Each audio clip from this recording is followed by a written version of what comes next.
My guest a little later in today's episode is one of the great legends of the five-string banjo. He's also a good friend and a mentor. I'm so excited about this one. The great Tony Trischka will be joining me today. And in just a few minutes, I'm going to share some of the most foundational banjo advice Tony ever gave me. Really some of the most foundational banjo advice that there is, or even just music in general advice.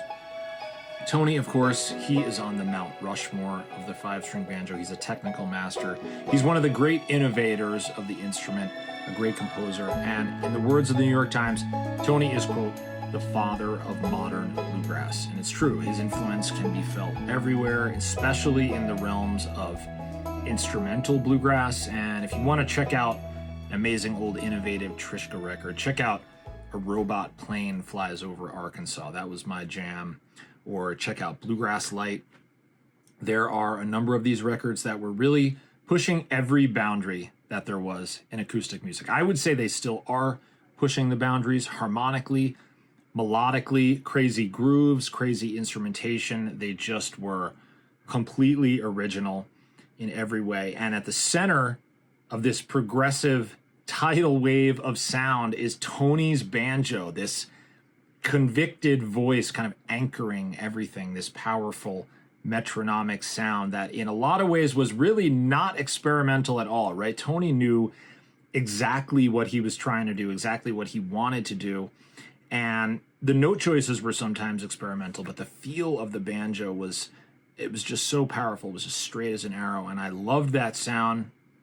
I was drawn to that driving banjo sound, but I couldn't necessarily explain why these old Trischka records were so impactful until I went in for lessons with Tony and he broke it all down and explained where that sound came from, explained why he sounds the way he does and how it is all derivative of the late, great Earl Scruggs. So therein lies what I now know to be the cardinal rule of the five-string banjo. It's all about the Scruggs style. No matter what style you want to play, from traditional to progressive and beyond, you need to know Scruggs stuff to understand the blueprint for how the five-string banjo works. So what is Scruggs style, you might ask? Well, here's a simple description of it, right? So banjo style developed by Earl, 3 finger picks on the five-string banjo, and you are creating sort of this tapestry of rolling notes that includes both melody notes and what we call the roll. So the roll is, like, another way to think about it is the roll is the chord and the rhythm of the band, while the melody is the vocal line. And it's kind of like you're playing multiple instruments at once, which is what's so cool and unique about the banjo. Also what makes it so hard to play. And it's that control over the rhythm, that control over every note, and that clarity of delivery that really defines Scruggs' style. I mean, listen to Earl from back in the day. Go listen to that recording of Bluegrass Breakdown with Bill Monroe, and wow, that just knocks me out every time I hear it. And that's where that crisp driving delivery comes from in Tony's music. Even though it's not bluegrass, the sound of the banjo is really derivative of Earl Scruggs. And that really is the thing that all great banjo players have in common. It's that timing, that feel factor.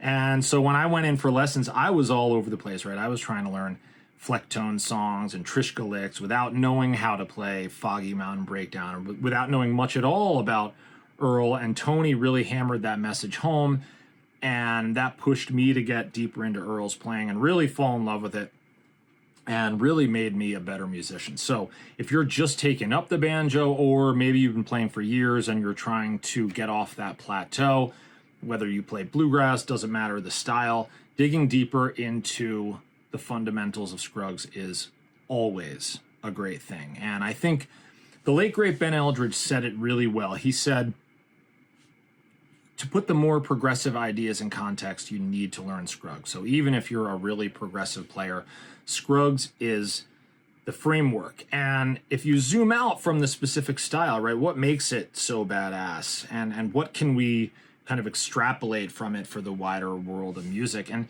it's simple. It's just really all about the timing and articulation, the conviction, the power.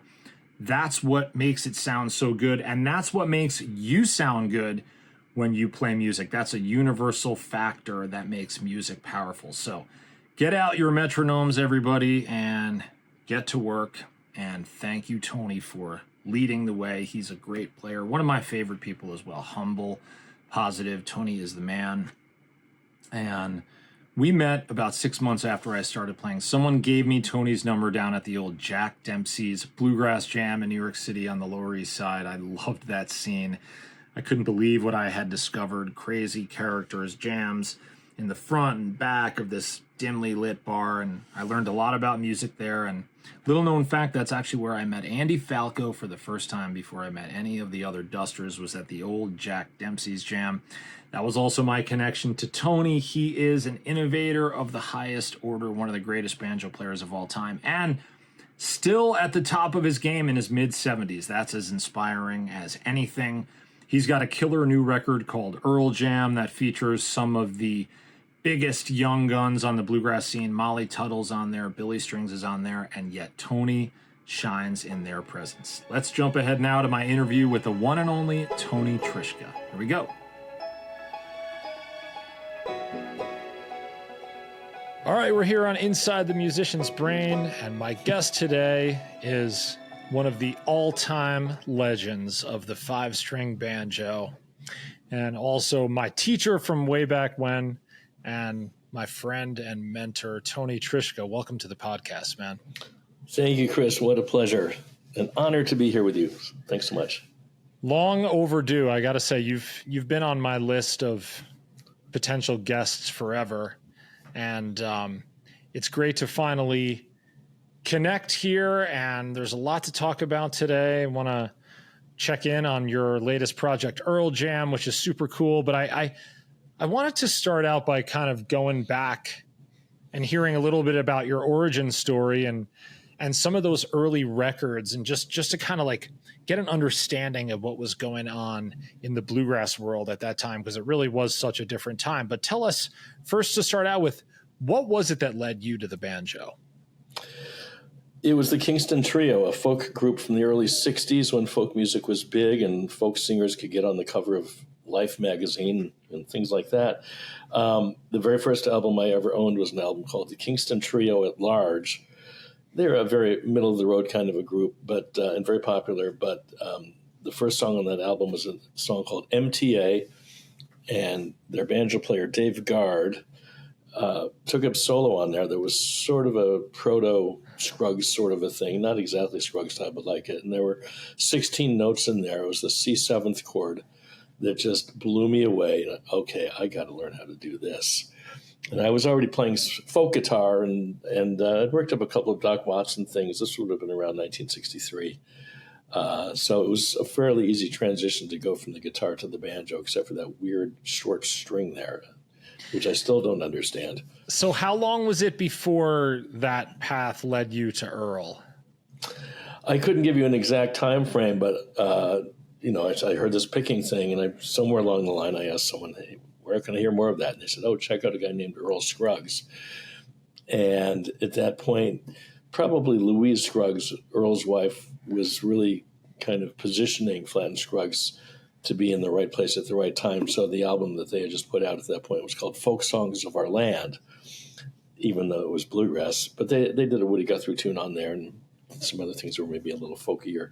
So I checked that out. And it was sort of an easy way to get into bluegrass because Lester's voice, is nice and mellow and easy to, nuzzle up to, as opposed to hearing Bill Monroe or, Ralph Stanley singing for the first time. It would have been maybe a little harder to break through that barrier.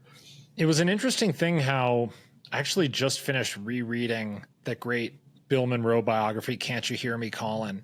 Mm-hmm. And a big kind of part of the story of bluegrass was how Flatt & Scruggs, under the guidance of Louise Scruggs, really adapted and kind of rode the wave of the folk music boom and found a lot of success playing in the Northeast and playing colleges and playing to younger audiences. Meanwhile, old Big Mon was sort of stuck in his ways. And for a while, I think until he really started working with Rinsler as his manager, he was kind of like caught on that Southern circuit and didn't really grow. Meanwhile, Flatt & Scruggs were out there exposing people to bluegrass, right? And that was how, and that was how you caught wind of Earl's playing, through them kind of riding the folk boom. Mm-hmm. Yeah. Yeah, that's true. Flat and Scruggs played the Newport Folk Festival sort of twice. Once with Lester Flatt, but then, boy, I'm forgetting his name. Lester couldn't make one of the festivals, but they had someone else taking his place. But Earl was there. So, they were in that Northeast scene, not a bluegrass scene, but more of a folky kind of Northeast scene. And they played Carnegie Hall. Yeah. And so, again, Louise had a lot to do with that. And Louise was the one that suggested that Columbia Records record the Carnegie Hall album. Otherwise, it just would have been no more interesting. Note in their career. Yeah. So good call, Louise.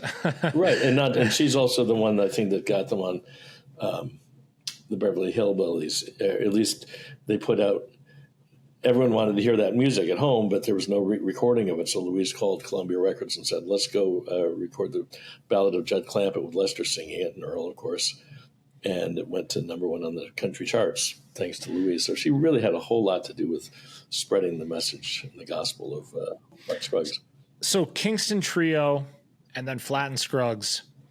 But then there's a big gulf between that and these unbelievable early Tony Trischka albums that were so ahead of their time and full of sounds and approaches musically that just really hadn't been on the scene yet. So, I'd love to talk a little bit more about these early records and kind of paint a picture for us, like what was going on in bluegrass music at that time, and what were the things, musical influences that pushed you to sort of take this more progressive road. And we hear saxophone on these records and percussion and all sorts of different things. And it just was like this huge leap forward. And for all of you listeners who are tuning into bluegrass these days and sort of figuring out the landscape, two of Tony's early records, Bluegrass Light, but especially for me, Robot Plane Flies Over Arkansas, which came out in the early 70s, right? 1974, I think that record came out. That actually was more the early 80s. Oh, sorry, 83, right. Yeah, it was Bluegrass Light and then Heartlands, which has been repackaged as the early years. You're getting old when you got the early years, but yeah. those ones were those are the first two in the 70s, right? Okay, so right. So this stuff was so ahead of its time. So how did you get this sound cooking, and what were the things that pushed you in that direction? I mean, somehow I was always into a more progressive thing. I entered this festival. The very first 3-day bluegrass festival in Fincastle, Virginia. They had a banjo contest, and the judges were Ralph Stanley, Bill Emerson, and Lamar Greer, who was Bill Monroe's banjo player. And I got up there and played 9-pound hammer, but I put in some fake Middle Eastern modes in the middle of it. And I can't even imagine what Ralph Stanley was thinking. I didn't win, needless to say. So I know as early as 1965, I was playing some weird stuff. And even the first day I got my banjo, the first thing I played on there was the melody to Beethoven's Ode to Joy. Because, I grew up not in a bluegrass world. My parents listened to classical music and Broadway shows. And there was folk music with Pete Seeger, because my parents were into Pete Seeger and the Weavers and groups like that. But then I grew up in the 60s, and those were the days when music was really being pushed in all different directions. And, great leaps forward. Every Beatles album starting in the mid-60s was like some brave new world that had never been heard before. And then Brian Wilson was doing some really advanced things with the Beach Boys and a guy named Van Dyke Parks and Frank Zappa. And there was this, ferment in popular music where, hey, we can do all these new things. And I was getting into jazz, listening to Charlie Parker and John Coltrane. And then the whole fusion thing with Miles Davis and Weather Report and Chick Corea, et cetera, et cetera. So I was hearing all those sounds as well as listening to bluegrass and loving bluegrass and having that at the basis of everything that I was doing. Plus, I was on these 2 country cooking albums, the first 2 albums I was ever on, that Pete Warnick kind of put together because he was friends with the Rounder Records folks early on. And because of that, I got to meet Andy Statman and Kenny Kosek, and we decided to form a band called Breakfast Special. So that moved me out of Syracuse, New York, moved me to New York City. And suddenly I'm playing with these guys that were coming from exactly the same place I was, Kenny and Andy and a guy named Stacy Phillips. And the three of us were all coming out of bluegrass, but wanting to do different things with it. And we would do Jewish music, Hawaiian music. We'd do a Sam Cooke song in our band, and I would play some pedal steel guitar. And Andy Statman was a wonderful sax player as well as being an amazing mandolin player.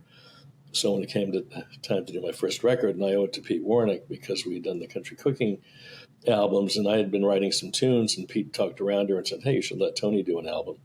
And they said, okay. And they never even vetted what I was going to do. So I just recorded this crazy album, Bluegrass Light, and they put it out there.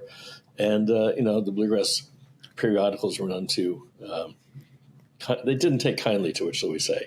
Well, that was my next question, was how was this music received? Because, as I said, really way ahead of its time. And there weren't other bands sort of pushing the envelope yet. You guys were really setting that tone early. How did the critics receive that music? I can't remember exactly here and there, but, I know in general, like County Records, which is a big bluegrass mail order company, and Bluegrass Unlimited, we're not that pleased with what I was doing. Well, this isn't bluegrass. And it wasn't, to be fair. It wasn't traditional bluegrass. But we have to remember that there were always people pushing the envelope. Bill Monroe was pushing the envelope when he invented bluegrass, and especially Earl Scruggs. That was new. Don Reno was doing some really crazy stuff for the time. Even Pete Seeger was doing some amazing stuff, like in the mid-'50s. And then people like Bill Keith bringing us the melodic style of banjo playing. It was very progressive. The Osborne brothers are doing modern things. They would play with drums sometimes. The Country Gentlemen were, fairly progressive. I think this was maybe a little more of a leap. It was not as subtle, shall we say. But, there's always been progression in the music. Yeah, and there were sounds in there. One thing that definitely made it different to me was there are sounds in there, like I mentioned, the saxophone, right, that were not present on Country Gentleman records. I think of the Gentlemen, and they do occupy an important place in the progression of all this. They were sort of one of the first bands to bring songs from other styles into bluegrass, and that was considered by many very progressive step. Again, referencing this Monroe documentary, I remember reading about how Ralph Rinsler, Monroe's manager, hated the Country Gentlemen because they were way too progressive for him at the time. Right. And, it's a great segue to what's going on these days in bluegrass, because those bands and your music really planted the seeds for a lot of what's happening today. And it's just unbelievable to see where the music has evolved to. And I'm curious to hear you talk about that evolution a little bit. And did you ever think bluegrass would achieve the heights that it's reaching now, in the sort of Billy Strings, Molly Tuttle era, and all these new bands that are bringing this music to so many new people? I don't think I ever would have. If someone had said, there's some gentleman who's a really great guitar player, a great singer, and he's going to be filling 18,000 seat arenas, that I would never have believed. And Billy's done that, which is really incredible. And Molly's not at that point in her career yet, but she's definitely on the rise and will get there. And Sierra Farrell also. Sure. I think of her in the same thought bubble, even though she's not bluegrass per se, but she's very roots oriented. So yeah, there is this movement, and there are various things that happen, like "Oh Brother, Where Art Thou," which gives a good kick to these things. And someone like Steve Martin, suddenly all these people want to play the banjo because they see Steve Martin doing it. He was doing it in the '70s, but then more recently with the Steep Canyon Rangers and so on and so forth. So yeah, I think bluegrass is in a really healthy place right now. It's amazing to see kind of where it's heading, and to see some of these new faces around the music. You mentioned Billy and Molly and also Sierra, and they all appear on your latest record, correct? Earl Jam? Right. And I don't want to, there's a group, I think, what are they called? The String Dusters or something, I think. You guys, you fill Red Rocks, right? We've appeared at Red Rocks a number of times. Yeah. Yeah. Just to name one venue, but you're doing a whole lot too. You have, besides the music being great, you all play fantastically, and singing is great. You've got a great band, and you got a light show, and you can attract that younger audience, and so you yourself are doing a whole lot for bluegrass. Well, I really appreciate you saying that, and it's interesting. This is our 20th year as a band, That's amazing. When we started out 20 years ago, bluegrass was not cool. I mean, it wasn't. It was cool because it's always going to be cool for that same reason that it was cool. That it's just bluegrass is some of the most real, soulful, cultural. I mean, the list goes on and on. The music, it speaks, and there's really has something to say, and it has an amazingly rich history. But I am proud to have been some small part in that, and I know that our generation, we looked up to you guys, and that's kind of how this whole thing goes. And and the sort of the inspiration is passed down, and people put their own stamp on things, and it's cool to see it all come together. I love this latest record. I want to talk a little bit more about Earl Jam. Came out last year, but seeing all these sort of streams flow into one river, and now you're playing with this next generation. But take us through the concept of this record and how it came to life. It came to life. There's a guy named Bob Pekel, who's a banjo player from Syracuse, where I grew up, and he got in touch with me maybe 3 years ago now. There was a second Earl Scruggs book, not different from the first one, where a lot of stuff that was supposed to be in the first one, if you can say that, ended up in the second one. And it said accurate transcriptions, and yet, from what I understand, they had guitar players transcribing Earl's solos, which makes no sense whatsoever. And so Bob Pekel was asked, he had 1 weekend to make all the corrections. Couldn't do it because there wasn't enough time for the next edition. So for the third edition, he got in touch with me and Tom Adams, another fantastic banjo player from Pennsylvania. And the three of us divided the book up into thirds, and we worked on, making all these corrections. And while I was talking to Bob and we were comparing notes for these tunes, every once in a while Bob would send me in an email a tune with Earl Scruggs jamming with John Hartford. I'm going, what? What's this? And he sent 2 or 3 of these things, and they were from these jams that took place between the mid-'80s and the mid-'90s. And then suddenly in the mail appears a thumb drive with over 200 of these tunes that Bob had sent. And it turns out that Bob was at some of these jam sessions because Earl was kind of getting out of the banjo in the mid-'80s. He'd lost his son, and I think he was just tired of the road, and he was just not as excited about playing the banjo out. And John Hartford wasn't going to hear of that. And he said, okay, Earl, come on, let's do some jam sessions. And they did. I think a lot at Earl's house, maybe some at John's house. And John would record every jam on a cheap cassette machine. And this guy, Bob Pekel, was at some of these jams. And John got in touch with Bob one day and said, hey, if my house burns down, all this music will be lost. Let me send you copies of all these cassettes, which he did. And Bob digitized them. And that's how, and then he sent me the thumb drive. And that's how I got a hold of these 200 tunes, of many of which we've never heard Earl or John, for that matter, playing on. How cool. Including Here Comes the Bride. Going down this alphabetic list, what, they did that? And then, That's All Right, Mama, the Elvis Presley tune, just whatever popped into their heads. And, so, or they would do Cripple Creek, where they're all playing these crazy blues licks in the middle of it.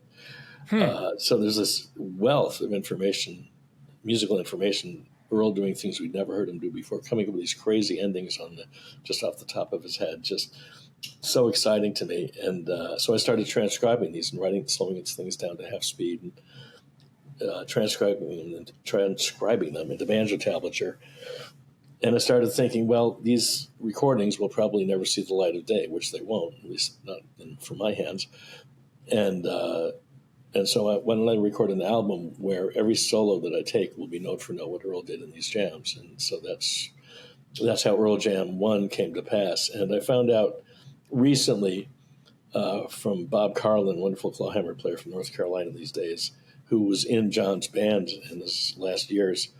And John had told Bob that Earl never wanted these recordings to come out for whatever reason. Why is that? Just, I guess, maybe it's sort of Louise on his shoulder thinking, well, this is loose stuff, and, you might not nail a solo, even though almost every solo he takes, he's nailing, and the timing is perfect, and he's coming up with great ideas. But, he was never going to listen back to 200 tunes to hear how he played. So I think it just did you hear like a freedom in his playing? Because obviously you're well acquainted with Earl's lexicon and his music. Did you hear anything different in his playing in those recordings that you would attribute to the fact that it was a jam and that, things were getting kind of loose? Yeah, I heard a lot of things like that. I thought, because I teach a lot and then I've transcribed so many Earl Scruggs solos over the years, and I got his music down. I understand this. I thought I had a pretty good handle on it. And then after I started transcribing these things, I don't know anything about Scruggs style because he could just go off in all these different directions. And it was sort of like when he was with Bill Monroe in the later 40s, mid to late 40s, like there were certain tunes, there was so much excitement to listen to these transcriptions from the Grand Ole Opry, these acetates.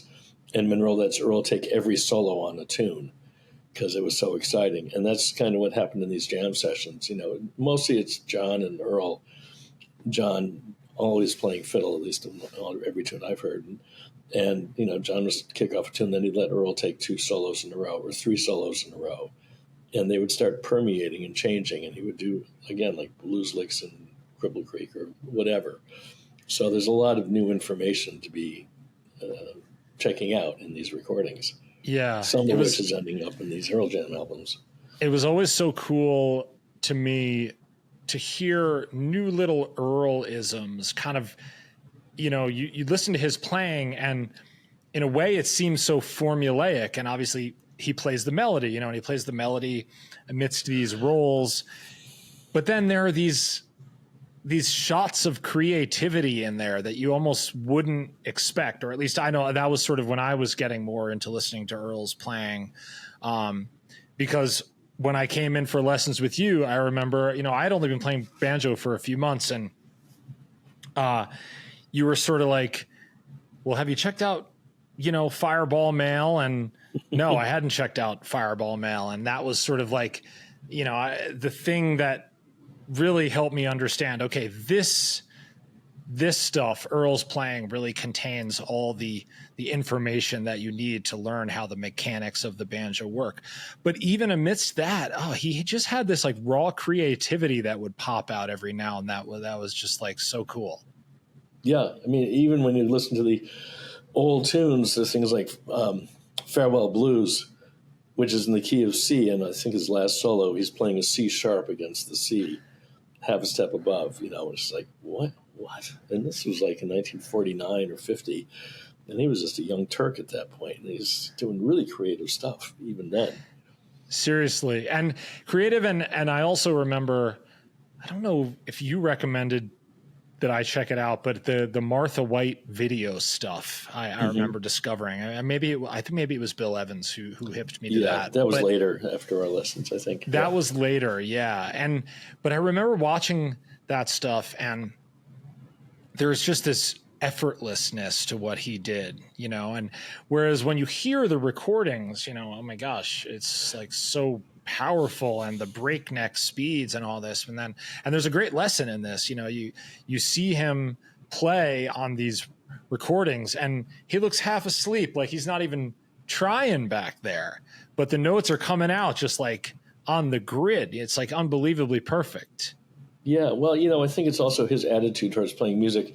In addition, over the last few years to getting these 200 recordings, I'm friendly with Mary Beth Hartwick, who runs the Earl Scruggs Center. She's a great lady. And she got in touch with me a couple of years ago and said after Gary Scruggs died, he was the last surviving, direct member of the family. And he'd been holding on to all of Earl's banjos and songbooks and strings and string ties and, all this stuff. Wow. And after Gary died, it all went to the Earl Scruggs Center. And Mary Beth said they were looking through stuff, and suddenly there's this Mickey Mouse notebook, like a kid's Mickey Mouse notebook in a spiral bound.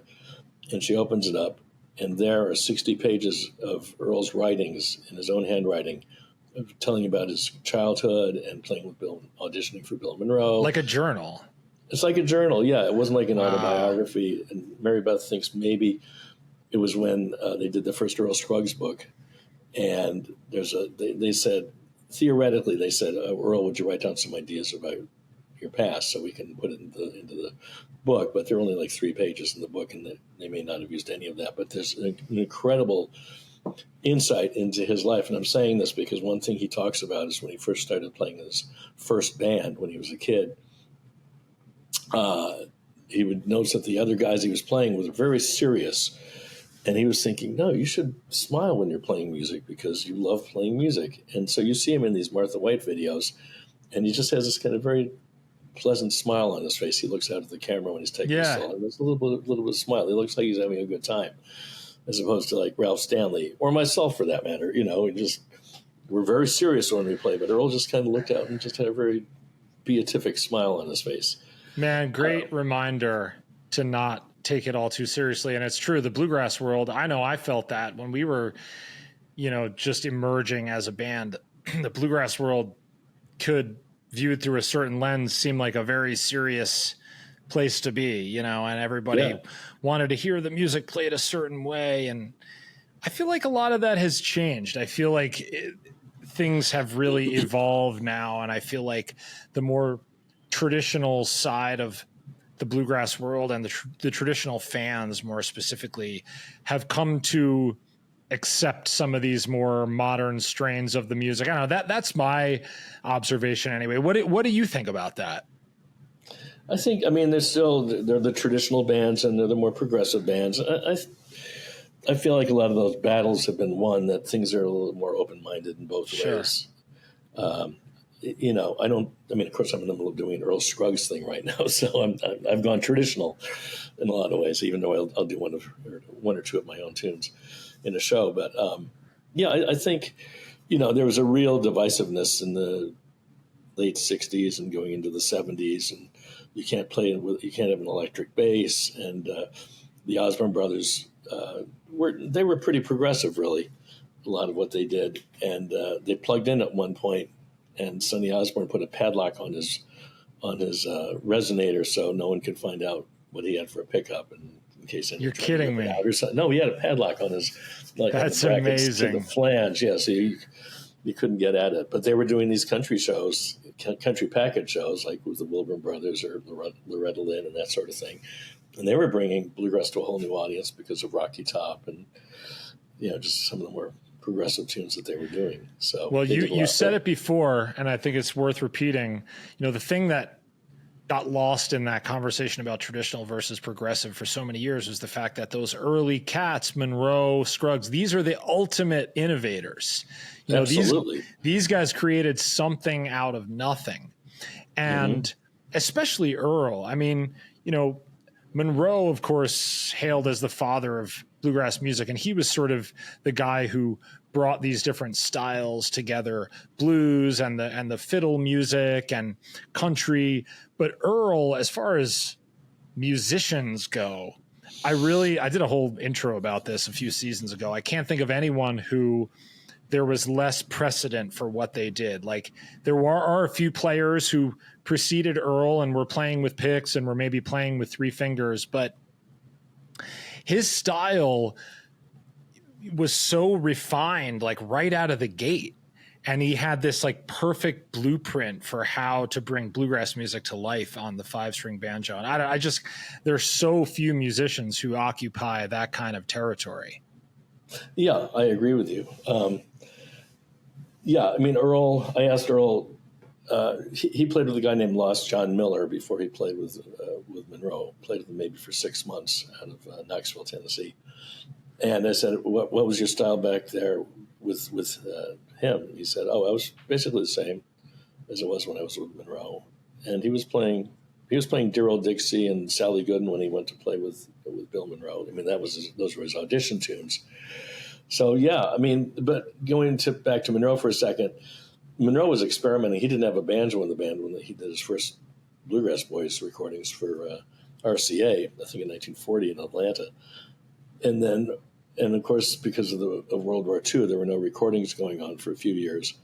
But in the 1942, 43, around in there, he had 4-string banjo players. He had a couple of 4-string banjo players in his band. And what was that about? And then in 44, he had Sally Ann Forrester, whose real name is Wilhelmina, and they called her Billy. But you can't have two Bills in the band, so he called her, I'm going to call you Sally Ann. Sam Bush told me that story. He met her at a party one time, and she told him that story. But anyway, she was an accordion player. And so he had accordion in his band, and the guitar player was kind of sucking off beats. It was more like a swing band just before Earl got into the band. So Monroe was experimenting with all sorts of different things. But yeah, you're right about Earl. He was just he was fully formed, and you hear those acetates from the 46, and it's so exciting. And so, as you say, fully formed.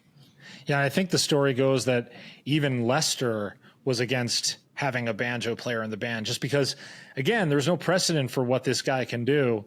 But then, you hear him pick a few notes, and it's like, I really think of as everyone does now in a historical sense, the advent of bluegrass was really the meeting of those minds. Earl's banjo style with Monroe's kind of synthesis of these different sounds. And of course, there are so many other influential players along the way. This record is so cool, man. I love the concept, and I'm, unearthing these gems, and there's so much cool stuff on there. How did you guys track this? Did you, were you in the studio live with these guests? Did you cut the basic tracks and then have them fill in their parts later? How did it all go down? It was all live. It was all live. There were some solos. See, I had the hardest work to do because I was trying to play these solos, and I practiced them a lot, but doing some of Earl's solos in the studio live while everyone else, they just play what they play. Right. I had it easy. I suffered for this, It was tough because I was reading off a tablature. I had a music standard, a tablature, because I had to play Earl stuff note for note. And so here in some instances I nailed it, while we were playing it, but other times I had to go back and overdub my parts. But basically we were all live in the studio. And tell me about the guests. Were the guests your idea? Were these the first time that you were collaborating with them? They were mostly all my ideas. I wanted to have Billy Strings on there for obvious reasons, but I'd sat in with him a couple of times in a couple of his shows, and one of the tunes that Earl played in these jam sessions was Browns Ferry Blues. And I noticed that Billy had there was some jam where he's playing that, and I thought, well, this would be great. So, and Molly Tuttle, I was and still teach at the Berklee College of Music in the fall and spring, and I'd worked with her a little bit there, and then I have a Christmas show I do every year, and she did 2 years of shows with me, Christmas shows, and we actually recorded an album. So I knew Molly from way before she was Molly Tuttle, and so I asked her if she'd be on it, and someone might have suggested C.R. Farrell, and I got friendly with, I think, the bass player, and he kind of made it happen, et cetera, et cetera. And yeah, and Del I've known since the late 70s, so that was a no-brainer. We got to have Del on here, and so on and so forth. That's great. Well, make sure you check out Earl Jam, killer record, and man, your playing is killing. I mean, you're at the top of your game, man, and my hat's off to you. I love it. It's an inspiration, to hear your stuff, just as it always has been. So I urge you all to get out there and check out Earl Jam. Thank you.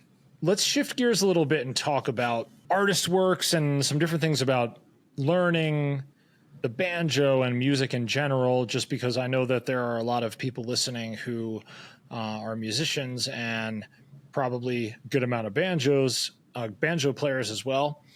And I should say first, if you are learning banjo, check out Tony's Artist Works School, because I'm sure that it is chock full of amazing intel.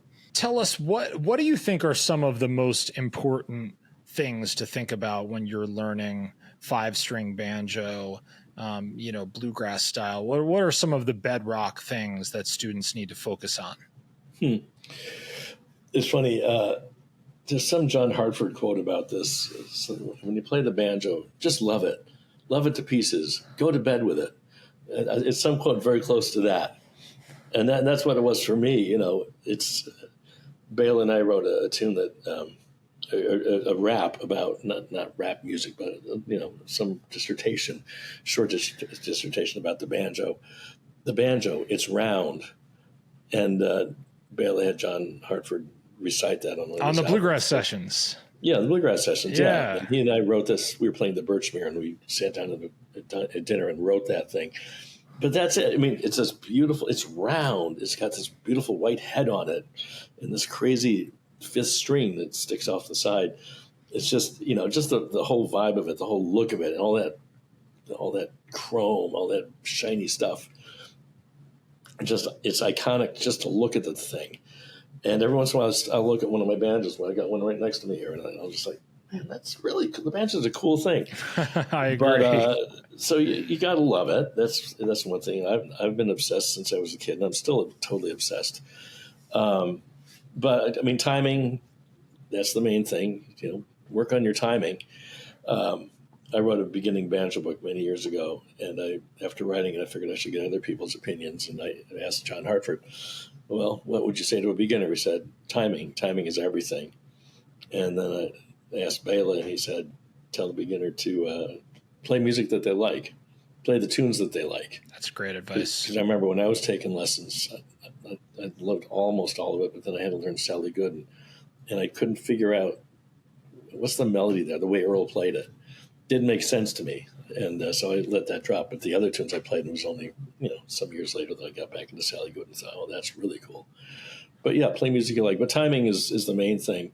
Work with a metronome or some sort of timekeeping device. Earl didn't need to, and you know the story that Earl and his brother Horace would play guitar, Earl's playing the banjo, they do Sally Gooden, and they walk around opposite sides of their house where they grew up, and meet in the back, and if they're still in time, they had it. Otherwise, they'd walk back to the front playing. And that was their metronome. But yeah, work with a metronome, really work on your timing, get that down. And so I still play the metronome, and so does Bela, and you probably do too, I imagine. There was a right hand exercise that I remember you showed me back in the day that I still do to this day. And this is like sort of drilling down on the timing thing, because for those of you out there who are checking out banjo, the one thing that all great banjo players have in common is the right hand, is that way to articulate the notes, whether they're, simpler, like when you're talking about Jim Mills or some of these more modern bluegrass guys, they stick to the melody and they play something that or if you're listening to Tony or Bela, Scott Vestal. Or you. Well, the point here is the right hand and the timing, the delivery. You can do a lot with a little if you have a really strong right hand. And I know over the years, I've definitely feel like there have been hurdles to get over, and a lot of that for me is about undoing the tension that you sometimes have in your right hand. Because I think when people want to, especially start to play fast, because I know, I'm taught a good bit over the years, as most people have. A lot of players, I think, are sort of intimidated by the speed of bluegrass, and you hear all this really fast bluegrass. And ironically, the faster it gets, the more relaxed you need to get in your right hand. And this exercise was just really playing one finger at a time and just trying to pay attention to, that's the exercise, just playing, say index finger, 3, 2, 1, 2, 3, 2, 1, 2, and just really paying attention to the tension that's in your hand and trying to, sort of train yourself, get that muscle memory going to be as relaxed as you possibly can with the right hand. Does that ring a bell? It does. I didn't remember that. But yeah, absolutely. Another thing that's really important is to have good, and J.D. Crowe used this term. I asked him, it was also for the same book, I said, what would you say to a beginner? J.D. said, well, make sure you're in tune. I said, yeah, it is important. You got to get your ears used to what being in tune means. He also said have really good separation of notes. And I said, well, what do you mean by that, J.D.? And he said, every note you play with your right hand should be really clear and strong. If you're playing a more progressive piece that's more laid back, you still want to have every note to be articulated. But especially in bluegrass, you want every note to really be present. And lots of times people are weak on their first string, with their middle finger. And I don't know why it is. Sometimes it's the fifth string, but everyone who's listening to this should record themselves and see, is every note I'm playing really clear, or are certain notes getting lost? And on my artist work site, people can send in videos, and I see this all the time, where not everybody, but a lot of the time people are a little weak with one finger or another. And then I'll say, you got to work on your separation of notes, with your middle finger, let's say, on the first string. And people are so used to playing with a certain amount of pressure that it's a little bit of a leap to get used to hitting the string harder than that. But as you said, you want to still be relaxed. You want to be able to be relaxed and still get a big sound. That's where the magic happens, where your right hand is relaxed. You can still play hard, you can still play powerfully, but you're not tensing, you're not injecting tension into your arm. I remember when I came for lessons, I remember the first day that we hung out, and I had my Marantz tape deck, and I would record, hours of, and I wanted you to show me a bunch of hot licks, I remember, and you wanted me to learn Earl Scruggs. But I remember very clearly in that first lesson, you made that point about articulation, and I think I seem to remember you had almost a term for it, there are too many throwaway notes or something, notes that just weren't coming out, and that is the magic of Earl. And of course, JD is right there with him as an amazing example of, you hear every single note that they play, but even within that, there's a control. So certain notes kind of pop out a little bit more, and that melody stands out. But for me, that's a lifelong practice, I think, is trying to get my right hand more relaxed. But it's just like anything, it just takes practice. Yeah. In terms of practicing and learning banjo, and I suppose you could even sort of think of this as zooming out from banjo specifically, but what about practicing? What do you recommend your students do to practice well and to make the most of their time? Is that something that you focus on with your students? Yeah, I think, that's such a big topic. To start with, there are kind of two approaches. A lot of people have 9-to-5 jobs. They don't, they're not shiftless musicians like we are.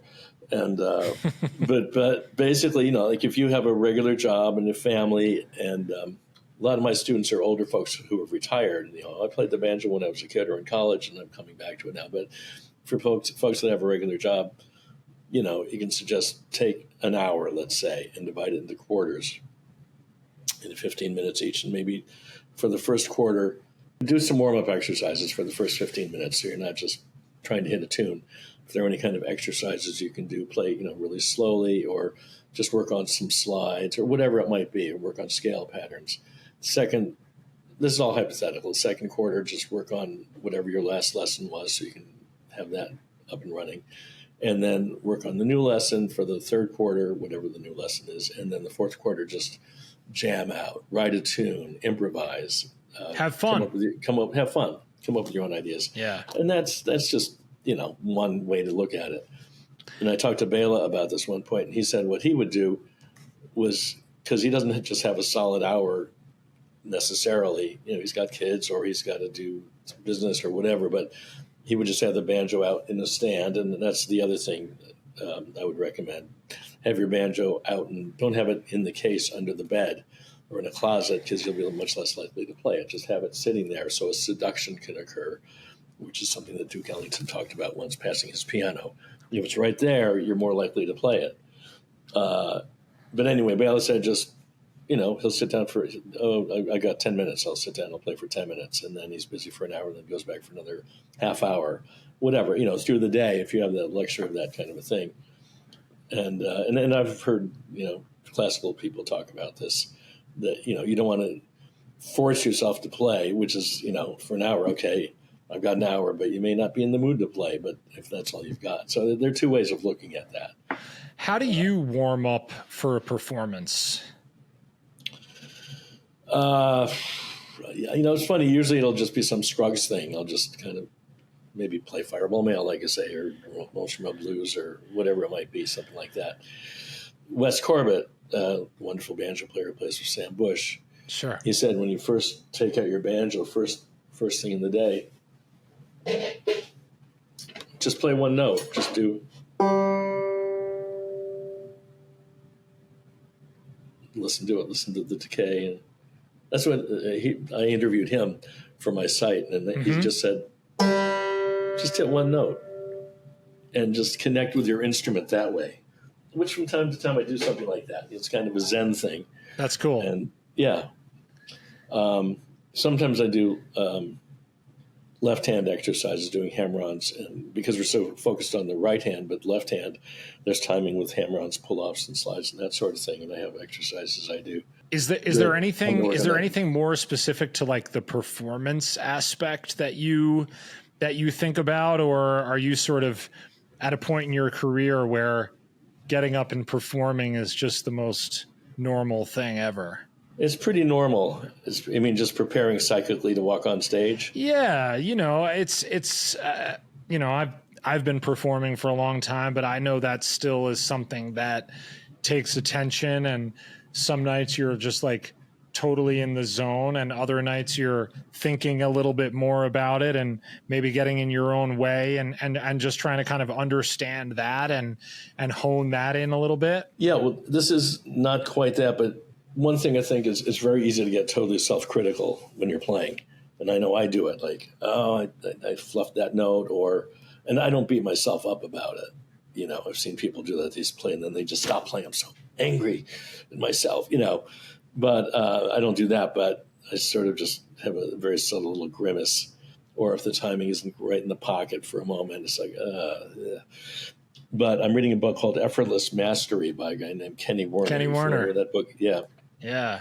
And he talks about that sort of thing. And one thing he talks about is free improvising, and just put your hands on the fingerboard and just play whatever comes out. And if you're a Scruggs head, just play a Scruggsy thing, or just put your fingers on someplace on the banjo, on the fingerboard.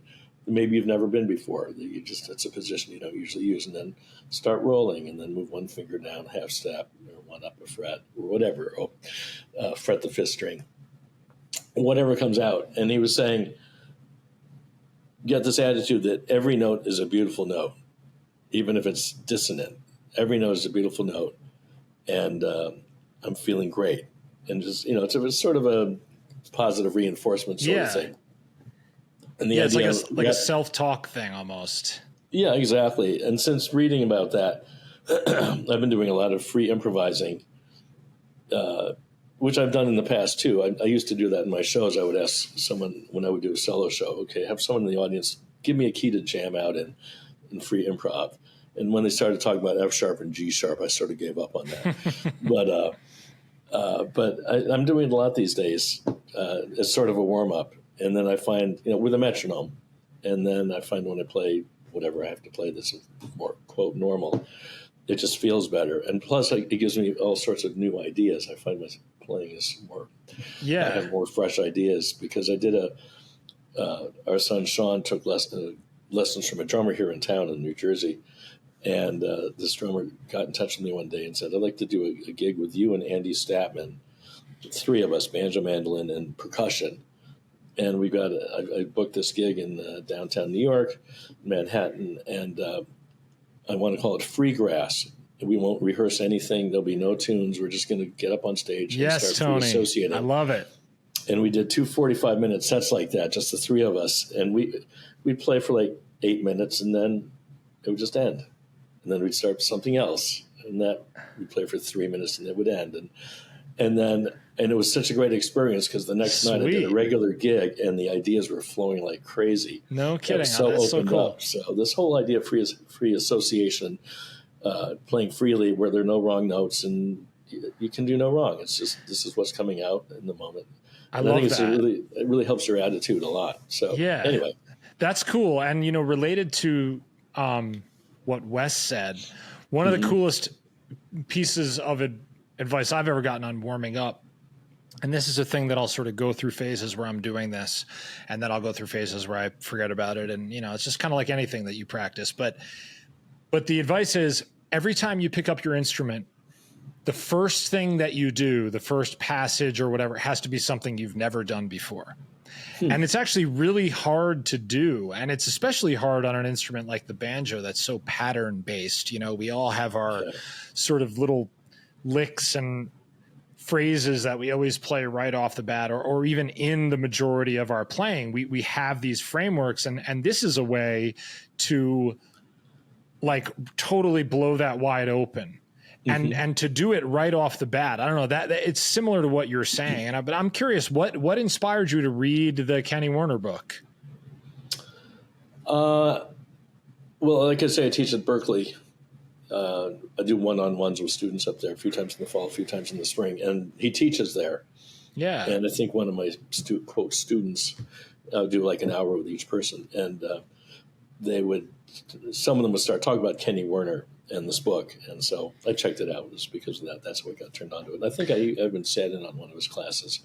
Oh, cool. And, but yeah, it's a great book, and it's been a long time since I read it. I actually just came up in conversation recently, and was talking with someone about how needed to reread it now that the context, I've changed so much as a person and my playing and all these things, but really relates to that first piece of advice that you gave, which is just love the banjo.